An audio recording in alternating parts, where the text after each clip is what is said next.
안녕하세요. 빌딩 전문 채널 아크TV 최윤경입니다. 최근에 이제 많은 분들이 단기 엑싯을 목표로 투자를 하려고 하고 있고, 그리고 이와 관련된 의뢰들을 굉장히 많이 주시고 계신데, 그래서 단기 엑싯만을 목표로 하는 빌딩 투자에 대해서 제 의견을 얘기해 보려고 합니다. 단기라는 것은 최소 6개월에서 15개월 정도 기간을 말씀을 드리는 거고요. 매입을 하셔서 신축이나 리모델링, 혹은 이제 임대차 재구성을 통해서 건물 가치를 상승시켜서 재매각하는 그런 경우를 말씀드립니다. 일단 결론만 말씀드리면 단기 엑싯만을 목표로 하는 빌딩 투자는 저는 하시지 않는 게 맞다고 생각을 합니다. 2020년도에서 근 2년 동안 시장이 완전 미쳐 있었죠. 그런 상황에서는 그게 가능할 수도 있었고 의도치 않더라도 그렇게 되는 경우들이 있었는데, 현재와 같이 이런 시장, 불안정한 시장에서는 그것만을 목표로 빌딩 투자를 하시는 것은 저는 아니라고 생각을 하고, 빌딩 투자라는 투자 자체가 원래 그렇게 투자하시는 분들이 많지는 않습니다. 쟤도 저렇게 했으니까 나도 한번 이렇게 해보겠다. 저는 그런 투자는 조금 지양하셨으면 좋겠습니다. 너는 사례가 없어서 해보지 않아서 그래서 방법을 모르는 거 아니냐, 비관적으로 보는 거 아니냐 라고 얘기하실 수 있는 분들이 있을 것 같은데, 누구보다 많습니다. 제가 제일 잘하는 일이고요. 저를 찾아오시면 제가 중개부터 재매각까지 했었던 사례들 낱낱이 공개해드리도록 하겠습니다. 근데 그래도 저는 그렇게 투자하시면 안 된다고 생각을 합니다. 제가 이제 좀 전에 말씀드렸던 그 사례가 많다고 말씀드렸는데, 단기 투자만을 목적으로 하고 투자하신 분은 없었어요. 내심 있었는지 모르겠지만 단기 투자로 저희가 투자 권유를 드리지도 않았고, 그렇게 단기로 플랜을 짜드리지도 않았었습니다. 저는 항상 3년은 최소 보유를 하셔라 라고 말씀을 많이 드리는 편이기 때문에, 그렇게 재매각 하신 분들 중에 개인 명의로 매입을 하신 분들도 계셨었습니다. 그럼 세금을 굉장히 많이 내셨겠죠. 예측을 못했다는 거거든요. 개인으로 매입을 하셔서 이렇게 빨리 재매각이 될 거라고 예측을 못 하셨기 때문에 개인 명의로도 매입을 하신 분들이 있습니다. 당연히 이제 빠른 시일 내에 좋은 오퍼가 온다면 당장 내일이라도 팔아야죠. 그리고 그걸 팔고 조금 더 큰 규모나 아니면 더 좋은 위치로 투자를 하시기 위해서 매매를 하셨던 경우들이었고, 그리고 그게 아니면 그냥 시장이 워낙 좋았었기 때문에 그 물건이 얼마 정도 될지 예상이 됐었거든요. 이 정도 물건이면 팔린다라고. 하지만 지금 현재 상황은 저는 그렇지 않은 것 같습니다. 사고 싶은 물건이나 아니면 투자 규모를 늘려가기 위해서 그 시장 상황에 맞춰서 빠르게 매매했던 그런 사례들이 있었을 뿐이지, 단기 투자 차익만을 목적으로 투자를 하지는 않으셨었습니다. 그래서 제가 말씀드리는 요지는 1년 안에 못 팔면 안 되는 그런 상황은 만들면 안 된다는 겁니다. 요새 굉장히 많잖아요. 공투라고 하죠. 공동투자 하시는 분들이 굉장히 많은데, 3, 4, 5 모여서 컨설팅 업체나 중개 업체에서 5억씩 이렇게 모아가지고 건물을 사고, 그거를 신축이나 리모델링을 해서 가치 개선을 하고 정해진 가격에 재매각을 한다. 이런 플랜을 짜서 같이 매입을 하시는 분들이 계신데요. 이해관계가 없는 분들하고 건물을 매입을 하는 게 과연 맞다고 생각을 하시나요? 만약 못 팔면 어떻게 하실 건가요? 누가 책임을 져주나요? 그리고 잘 모르는 사람들하고 건물을 보유하는 것이 쉬울까요? 못 팔면 보유해야 되는 거거든요.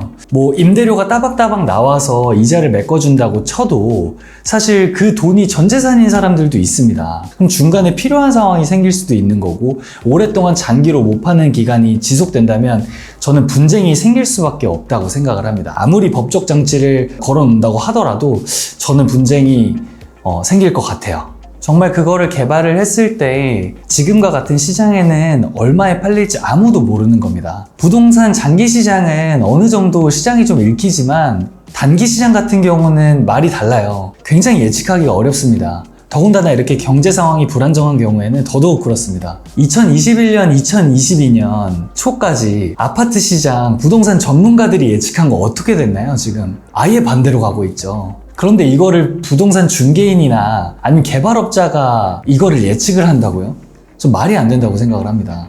밥만 먹고 개발만 하시는 시행사들도 지금 꼬꾸라지는 마당에, 나중에 이 부동산 투자가 잘못되면 누가 책임져 주지 않습니다. 다 본인들 선택인 겁니다. 지금 팔리는 매물들을 보면 시세에만 맞춰서 나온다고, 수익률만 높게 맞춰가지고 막 예전처럼 팔리는 그런 시장이 아니에요. 앞선 영상에서 제가 투자자들이랑 같이 매입을 했던 건물을 소개한 적이 있는데, 그걸 보시고 너는 하는데 왜 다른 사람들은 하지 말라 그러냐 이러실까봐 제가 그냥 말씀드리면 저는 성격이 아예 다릅니다. 예전부터 유대관계가 있고 친밀관계가 있었던 분들끼리 뭐 지속적으로 달마다 모임을 하는 모임이에요. 그 모임에서 저희가 뜻이 맞아가지고 법인을 저희는 설립해서 매입을 했거든요. 그래서 저희 법인의 정관에는 이런 게 들어가 있어요. 5년 동안 해청산 할 수가 없습니다. 뭐 어떤 일이 와도. 그리고 5년이 지나고 나서 뭐 만장일치로 투자자분들이 한 번 더 사이클을 돌려보자 하면 토지거래허가구역처럼 5년이 연장되는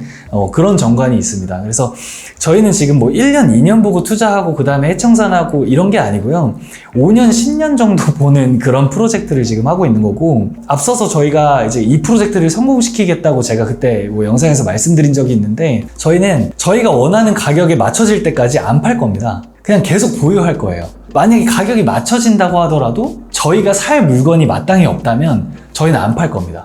그리고 계속 그냥 그 건물의 가치 상승을 보면서 저희는 가져갈 거예요. 그러다가 저희도 뭔가 이제 점프를 뛰어야 되거나 더 좋은 물건들, 개선점들이 있었을 때 저희가 매각을 할 거지 1년 만에 뭐 얼마 벌자 해가지고 그렇게 파는 경우는 사실 없거든요. 그래서 앞서 제가 말씀드렸던 공투랑은 전혀 다른 개념이니까 뭐 그런 부분은 오해하시지 않으셨으면 좋겠어요. 빌딩 투자의 가장 기본적인 성격은 가장 고가의 부동산, 가장 규모가 큰 부동산에 투자를 하는 겁니다. 그렇기 때문에 더더욱 신중하셔야 되고 장기적인 플랜을 계획을 하시고 나서 매입을 하시는 게 저는 맞다고 생각을 합니다. 뭐 단기 엑시트하면 굉장히 행복할 것 같아요. 근데 그것만을 바라보고 하는 투자를 좀 피하셨으면 좋겠다 말씀을 드리는 겁니다.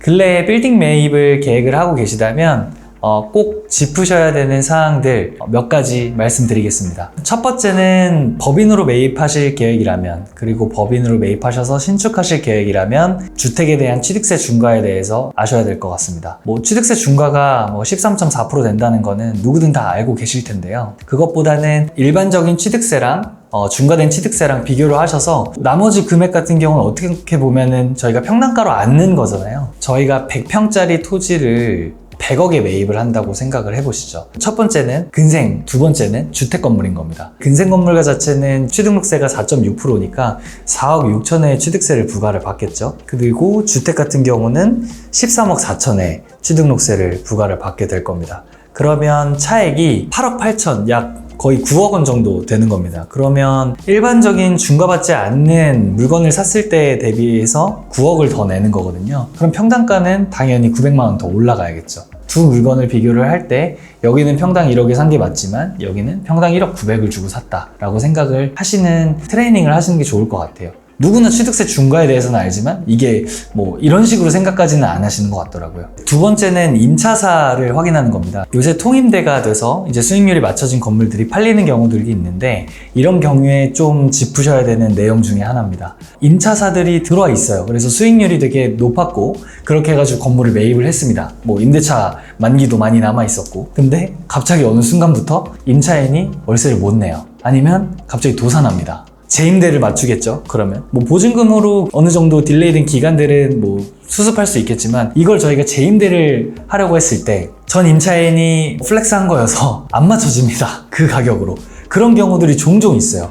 굉장히 높은 수준의 평당 임대료를 주고 들어왔었던 거죠. 뭐 니즈가 맞았겠죠. 그거를 추후에도 또 그 가격에 받을 수 있는지, 이런 부분도 같이 체크가 좀 돼야 될 것 같습니다. 요새 뭐 코인이나 아니면 블록체인이나 IT 업체들 쪽에서 이런 경우들이 종종 발생을 하는 것 같아요. 매입을 하실 때 임차사가 통으로 들어와 있거나 뭐 많은 부분을 차지하는 임차사가 있고 거기에 조금 의존해서 매입을 하시고 계획을 세우시는 거라면 그 임차사의 재정 상태를 손이 닿는 한 알아보시고 나서 매입을 하시는 게 좀 더 좋을 것 같습니다. 네, 세 번째는 건물분 부가세입니다. 뭐 알고 계시는 분들도 계실 텐데, 이전에는 근생 건물이라면 뭐 20년, 30년 돼서 정말 누가 봐도 가치가 없지 않는 한 건물에 부가세가 붙었습니다. 그래서 다들 아시겠지만 매입할 때 그 부가세를 지급을 하고 건물을 부시면 환급을 못 받아요.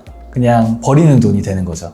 요새는 시행령이 개정이 돼서 건물가액을 0으로 놓고 거래를 할 수가 있어요. 그럼 부가세가 발생을 하지 않게 되고 뭐 쓸데없이 버리는 부가세가 없게 되겠죠. 이런 부분들을 좀 중개사분들한테 당연히 아실 테지만 한 번 더 체크해달라고 얘기해 주시는 게 좀 더 좋을 것 같습니다.